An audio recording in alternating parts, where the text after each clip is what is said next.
안녕하십니까. 리처 컨설팅에서 한국인 마켓을 맡고 있는 이설아 팀장입니다.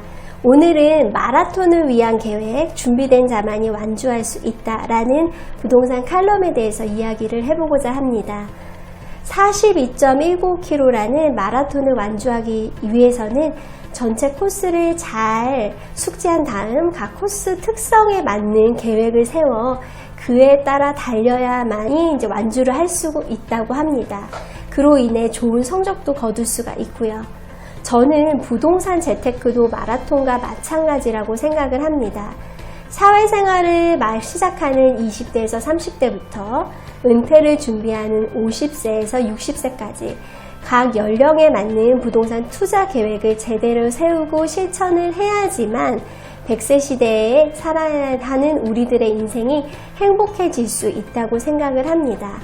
무엇이든 스타트 라인이 어디인가에 따라 그 결과가 확연히 달라지듯이 부동산 투자도 한 살이라도 젊었을 때 시작하는 것이 좋다고 말씀드릴 수 있습니다. 지금 무엇을 해야 될지 모르는 20, 30대를 위한 조언을 드리자면은 제가 몇 년 전 만나뵀던 고객님의 예를 들어보고자 해요. 워킹 홀리데이 시절부터 13년간 살아온 지역을 벗어나 내후년 학교에 입학하는 딸아이를 위해서 학군이 좋다는 노쇼로 급하게 이사를 하신 L 고객님 같은 경우는 얼마 전 이제 큰 시름에 빠지셨다고 하십니다. 왜냐하면은 조금 급한 마음에 자녀의 학군만 보고서 이 이사를 이제 감행하셨지만 어느 정도 교육적인 부분에서는 만족을 하셨지만 부동산에서 매주 30불씩 올려달라는 레터를 받고 난 이후로 큰 시름에 빠지셨다고 합니다. 그 렌트비 레터 올린다는 렌터를 받고 나서 이게 집을 살까 그제서야 심각한 고민에 빠지셨고, 하지만 모아놓은 디파짓도 적으셨고 대출을 받아서 사고자 하니까 마음에 드는 또 지역이나 집이 아니셨고, 그리고 주변에서 집값이 계속 떨어질 거라는 얘기가 많아서 홀로 망설이다가 결국 몇 년 전에 구입을 포기하고 말았다고 하셨어요.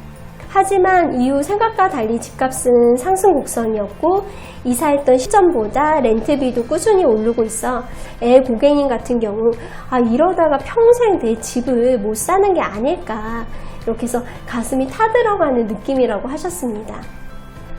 이런 경우 애 고객님 같은 경우 이사 전에 어떤 행동이 과연 필요했을까요? 단순히 타 지역으로의 렌트가 아닌 자신의 현재 상태를 기반으로 해서 미래의 집을 위한 계획과 예상 범위를 세웠더라면 받은 충격은 최소화하지 않았을까, 이렇게 생각이 듭니다.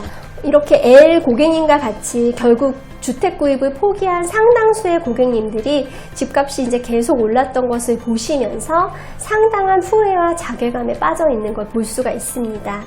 만약 집값이 불투명한 미래에 언젠가 하락하라는 믿음이 집 구매를 잠정 포기하여 계속 렌트를 산다는 것은 결국 본인 집 대출 상환액수에 버금가는 렌트비를 지속적으로 낸다는 것을 명심하셔야 될 겁니다. 사실은 젊은 나이에 한 번의 투자로 드림하우스를 들어간다는 것은 굉장히 불가능합니다. 보통 호주 분들도 두세 번의 트랜잭션을 거쳐서 드림하우스에 들어간다고 하고요. 사실은 젊은 분들 같은 경우는 머릿속에 결승점이 보이긴 하지만 현실적으로 이제 막 사회에 발을 디딘 세대분들 같은 경우는 당장 현실의 자금이 부족할지언정 누구보다 빠른 시작을 할 수 있다는 장점이 있습니다. 장기적인 투자 상품인 부동산의 큰 장점을 가지고 있는 거죠. 앞에서도 제가 언급했듯이 부동산 재테크는 마라톤과 마찬가지입니다. 각 연령에 맞는 부동산 투자 계획을 면밀히 세우고 실천이 필요하다는 건 명백한 사실이고요. 남들이 사니 나도 산다는 단순한 개념에서 벗어나셔서 자신의 캐시플로우와 어포더빌리티를 계산하셔서 부동산 프로퍼티 전문가와 함께 목표에 맞는 포트폴리오를 만들어 실천하게 되면 아름답게 마라톤을 완주하실 수 있을 거라 생각이 됩니다.